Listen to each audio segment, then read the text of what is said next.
for a fight. I think that's like every week. They've had a couple of good wins over us in previous games, whether it's last year or earlier this season, but the reality is we're playing as good a football as we have for the season.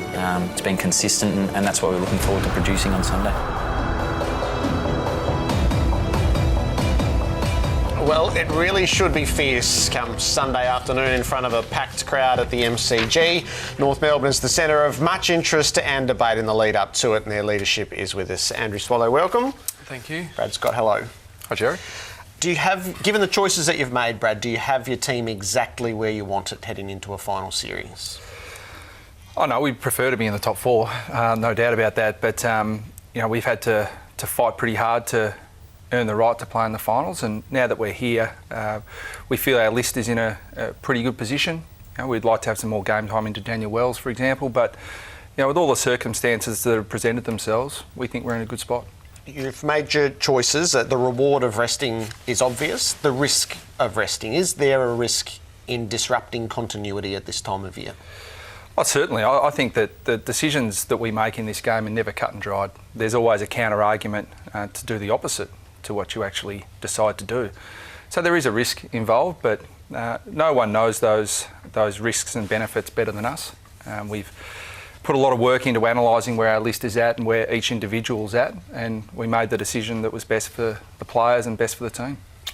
I have to apologise to you, Brad. Has anyone apologised to you yet? My phone's been ringing off the hook. Right, I have to apologise because I was one of those people who thought you didn't pick the team to win the game, and the effort from the players who actually played the game was unbelievable. You don't have to apologise for disagreeing with our selection policy, and no one should have to apologise. Everyone's entitled to their opinion. We don't have to agree with it, but everyone's entitled to an opinion. What I was disappointed with was the insinuation by certain people, publicly and privately, that we were trying to manipulate results, because that was absolutely untrue. But we did prioritise freshening up our list for the first week of the finals. Can you have one without the other? I know that's back, and we all want to look forward to this magnificent game on the weekend, but can you have one without the other, not manipulating the result, but resting 11 of your best players? I think you can, because you prioritise what's best for your football club, but we didn't prioritise that because we wanted to manipulate a result. We prioritised it because we wanted to freshen up our list. Andrew, what was the benefit of having the weekend off? Oh, the benefit's enormous. Just to give every player that was rested, speaking with Brad, was chosen for a reason. They had some sort of niggles or ailments which just give you time to get over. As Brad said, there's always a risk of not playing, but I think we'll find out on Sunday. But I think it's going to be a really positive one for us to be able to actually get up and feel really good, not only this week, but hopefully in the next couple of weeks if we get going. Take anything out of last Friday night's game, or actually do you go back to the launch the Tasmanian game when you think that was a pretty solid physical game of football? Do you take more out of that game, or do you have a look at any aspects of Friday night? I don't think it's just about our games against Richmond. I think it's the games they played really well, beating some quality opposition in Hawthorn and Fremantle this year. So we'll look at all those games. What do they do really well, Brad? Well, I think their aggression in the contest has been terrific. I think led by their captain, Trent Cotchin. I think Ivan Maric in the ruck has been leading by example in there. So they're a pretty hardened unit. And their contested ball numbers are really good, aren't they? Yeah, they're good. They're good, and we pride ourselves on those areas of the game too. So that bodes well for a really physical and tough encounter, which we look forward to. You had to chase the season for a long time, and yet I can't help but wonder, you're preliminary finalists last year. Is there a dynamic you spend an awful lot of time marking time, waiting to get back to the finals and test yourselves again?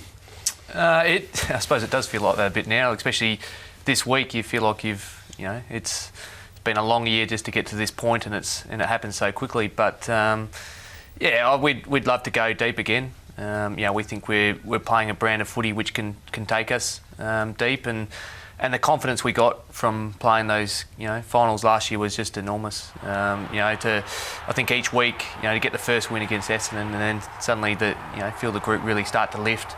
Then again against Geelong, and obviously we ran out of steam against Sydney, came up against a pretty good side. But for the guys to play in that, I think everyone that will probably play this weekend would have played in some sort of finals, so experienced. You got an 1.5-inch scar above your right eye. Who did that?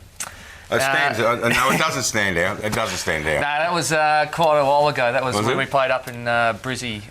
So Mitch Robinson just, back of his head. Was it really? So There's a support group for those who have been scarred by Mitch Robinson regularly. Well, I'm going to have to find out and join it, I think. What about your head? Looks like it's been beaten up. No, I'm only joking. No, it has been, mate. Have you been opened up a fair bit? Have you got scars all over you? Oh, yeah. I mean, both internally and externally and psychologically.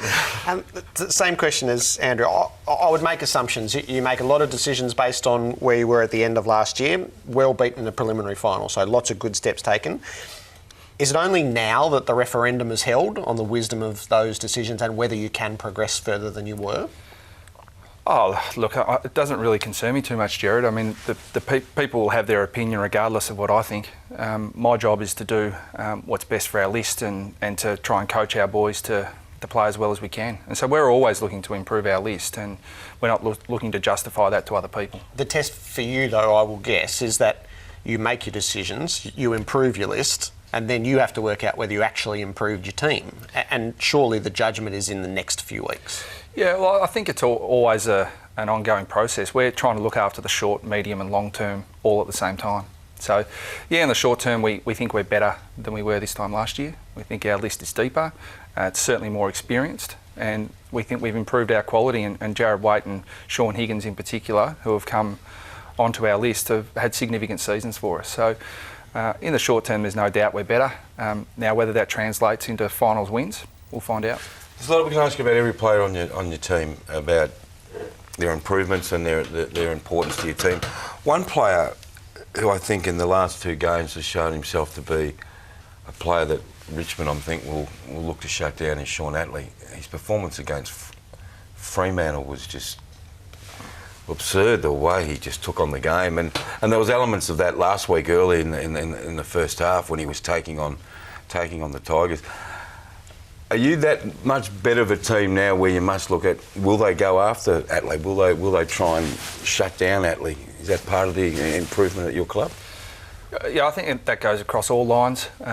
And Richmond have the same weapons or similar weapons in terms of their defenders and some significant players in the midfield and forward of centre. So that's certainly been an area that we've been able to improve across the board, that we're not as reliant on Brent Harvey as we once were, and we needed to specifically address that because there was a time where it was Swallow, Petrie, Harvey, Wells or bust, and we're certainly not that anymore. But to improve as a team, your kids have got to get up to standard really quickly. When Spitter started, you're a good player, but can you get up to sort of elite senior performance as quick as you can? Atlee seems to me to have made that jump in the second half of the season. Am I wrong there? Or no, I think that's fair. But I think he finished 5th in his second year. That was 2012 in our best and fairest. So a bit of a lull, a plateau from there. I think there are expectations when you perform well as a youngster that sometimes are hard to live up to. He's certainly improved for us defensively. He's always had some terrific offensive flair. But now he's a 100-plus game player. I think he's got the benefit of experience, and he's one of those great players you love to have on your list in that he's an experienced youngster. He's played over 100 games. He's not yet 23. Sunday will create its own environment, being in an elimination final. But is there a particular dynamic between these North Melbourne and Richmond groups? Is there a bit of angst there? I don't think anything more than any other team. So Richmond said last night they hate you, so we've got to give them the full. I think what's exciting is it's 2 big, 2 Victorian clubs that we can actually, there's going to be a big crowd there. The mate texted me last night, couldn't get tickets, so that's a good sign. We know there's going to be a big crowd going along, and any time you can play another Victorian club and knock them out, and it's a great opportunity. What about your professional pride? I mean, the coach mentioned Trent Cotchin. And you and Koch are similar players, you've got different other qualities, but the heart and intensity, spirit factor is really similar. Will you catch up with Cotchin a lot through the game, or is it a bit of rotation, or do you set yourself, I've got to go against the captain, I've got to go head to head with him and lead my team?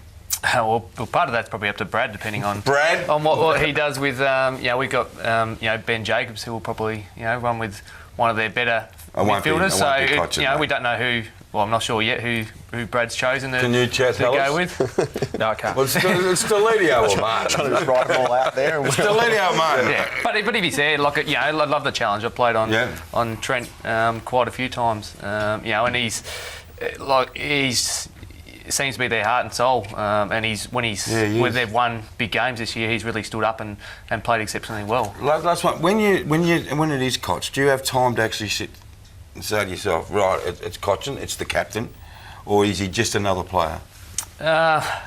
He's probably just another player. You don't have time to go. Okay, it's just you see it there. Okay, I'll go on match up, and sometimes it just doesn't work out because of rotations and where you are. But in the midfield now, you just got to work as a unit. You grab who's there, and we've got Ben Cunnington, Jack Siebel, as you said, Ben Jacobs will go through there, Nick Del Santo. So we've got enough guys who will be able to go through there and hopefully man him up. But if not, he gets off the chain. Well, Brad might send him. You'll get him, champ. It's a big finish to a great weekend. So the very best of luck. Thanks for joining. Appreciate it.